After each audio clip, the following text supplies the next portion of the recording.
Assalamualaikum warahmatullahi wabarakatuh. Selamat pagi semuanya. Perkenalkan, saya Amanda Aurelia Cahramadan dengan NIM 23106-11415, mahasiswa Fakultas Hukum UPN VJ. Pada video ini, saya akan membahas mengenai dinamika dan perkembangan pers setiap era, yaitu pasca kemerdekaan, Orde Lama, Orde Baru, dan Reformasi.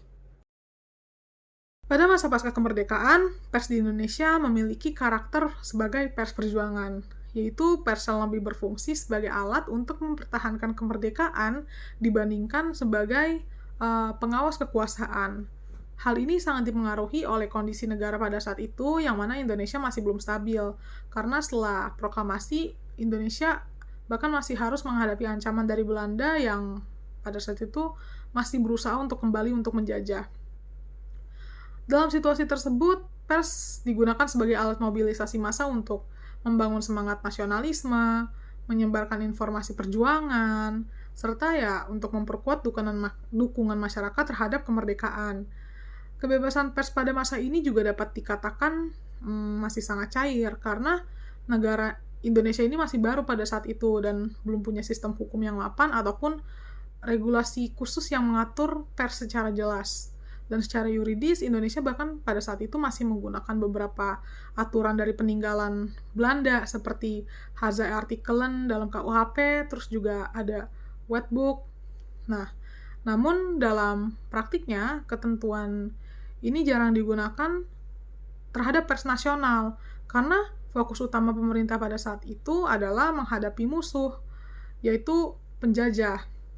Sehingga pers justru diberi ruang untuk mendukung perjuangan pada saat itu. Selain itu, pers pada masa ini juga banyak terafiliasi dengan kelompok politik atau gerakan perjuangan tertentu, sehingga pemberitaannya ini cenderung terlihat berpihak. Namun keberpihakan ini tetap harus dipahami dalam konteks sejarahnya. Kebebasan pers pada masa ini bukanlah kebebasan untuk mengkritik pemerintah, tapi lebih kepada kebebasan untuk melawan narasi daripada penjajah. Dan dalam hal ini, pola pers yang partisan ini dapat dilihat sebagai cikal bakal terbentuknya pers terpimpin pada era berikutnya. Contoh yang sangat penting pada era ini adalah peran Antara dalam menyebarkan teks proklamasi ke berbagai wilayah hingga bahkan ke internasional.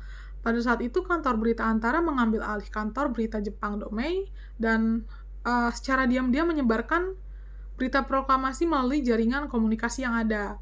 Dan proses ini dilakukan dalam kondisi yang penuh resiko, karena pada saat itu masih ada pengawasan dan ancaman dari pihak militer Jepang yang masih berada di Indonesia. Namun, upaya tersebut akhirnya berhasil membuat dunia internasional tuh tahu kalau Indonesia udah merdeka, sehingga itu memperkuat posisi Indonesia dalam perjuangan diplomatik melawan Belanda. Hal ini menunjukkan bahwa pers tidak hanya berfungsi sebagai penyampai informasi, tapi juga sebagai alat strategis dalam mempertahankan kedaulatan negara. Nah, di sisi hukum, meskipun belum terdapat regulasi khusus yang jelas mengenai pers pada saat itu, semangat kebebasan tersebut sebenarnya sudah tercermin dalam pasal 28 UUD 1945 yang menjamin kebebasan berserikat, berkumpul, dan menyampaikan pendapat. Namun, ketiadaan pengaturan yang jelas juga menimbulkan konsekuensi berupa ketidakpastian hukum.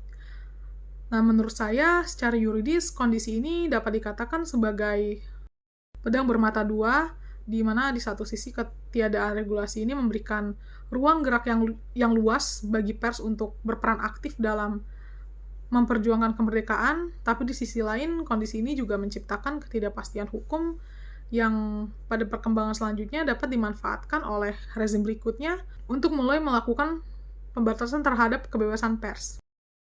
Kita masuk ke Orde Lama tahun 1950 sampai 1966, di mana pada masa ini Indonesia ada di bawah kepemimpinan Soekarno.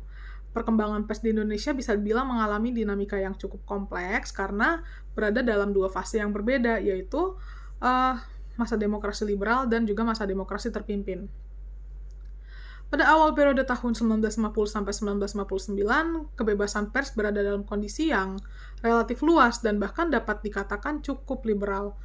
Hal ini didukung secara normatif oleh UUD tahun 1950, khususnya di pasal 19 yang memberikan jaminan kuat terhadap kebebasan berpendapat dan juga berekspresi. Nah, dampaknya jadi banyak media massa yang dan juga partai politik yang bermunculan pada saat itu.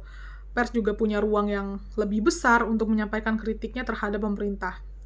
Tapi dalam praktiknya, pers pada masa ini juga cenderung bersifat partisan karena terafiliasi dengan kepentingan politik tertentu, sehingga pemberitaannya pun ya jadi tidak selalu netral. Dan kondisi tersebut berubah secara signifikan setelah dikeluarkannya Dekret Presiden pada tanggal 5 Juli tahun 1959 yang menandai dimulainya demokrasi terpimpin.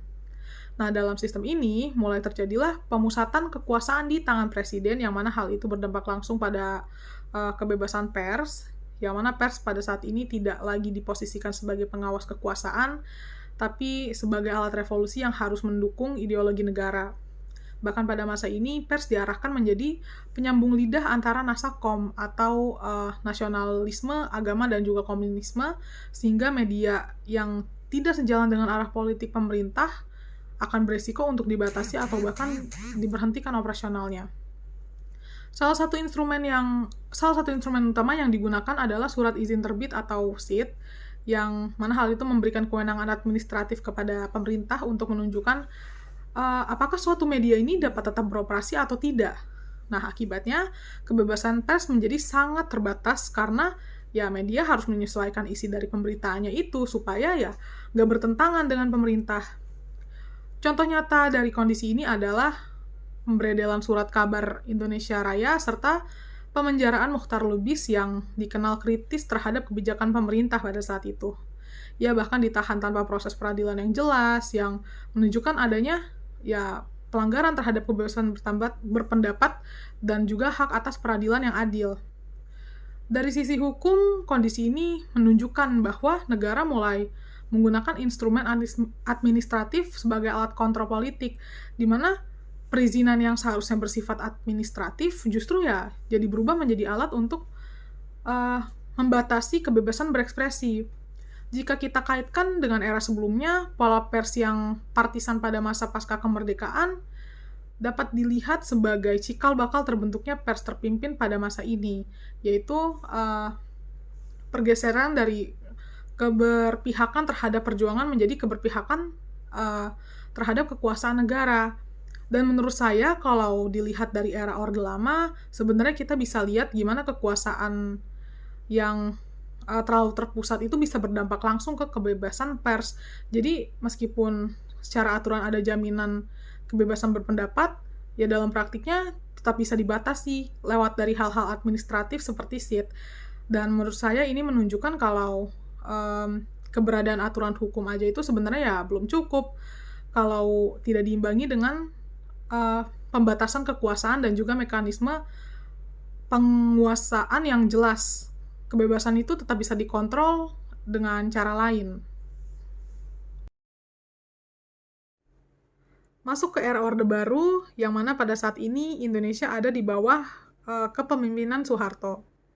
Yang mana kebebasan pers di Indonesia mengalami pembatasan yang jauh lebih sistematis dan juga terstruktur daripada era sebelumnya.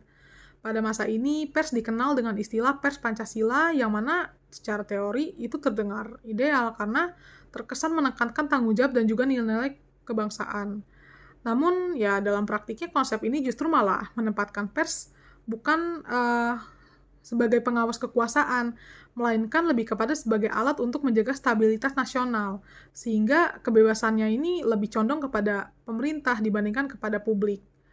Nah, salah satu instrumen utama yang digunakan untuk mengontrol pers pada masa ini adalah SIUPP atau Surat Izin Usaha Penerbitan Pers yang diatur dalam Undang-Undang Nomor 21 Tahun 1982. Berbeda dengan SIT yang hanya mengatur izin terbit, SIUPP ini menyangkut izin usaha secara keseluruhan. Artinya, apabila SIUPP dicabut, maka bukan hanya kegiatan penerbitannya aja nanti yang berhenti, tapi seluruh usaha media tersebut nantinya akan mati. Dalam konteks ini, SIUPP dapat dipahami sebagai instrumen mati perdata bagi perusahaan pers, karena pencabutannya ini langsung menghilangkan eksistensi media secara hukum. Selain itu, melalui mekanisme perizinan, kontrol terhadap pers juga dilakukan melalui budaya sensor yang sangat kuat. Salah satu fenomena yang dikenal pada masa ini adalah adanya telepon sakti dari Departemen Penerangan, di mana pada masa ini redaksi media menerima arahan langsung mengenai berita apa aja yang boleh dan tidak boleh dipublikasikan. Nah, kondisi ini kemudian melahirkan budaya swasensor, di mana wartawan pada saat itu secara sadar membatasi dirinya sendiri untuk menghindari resiko pencabutan izin atau sanksi lainnya.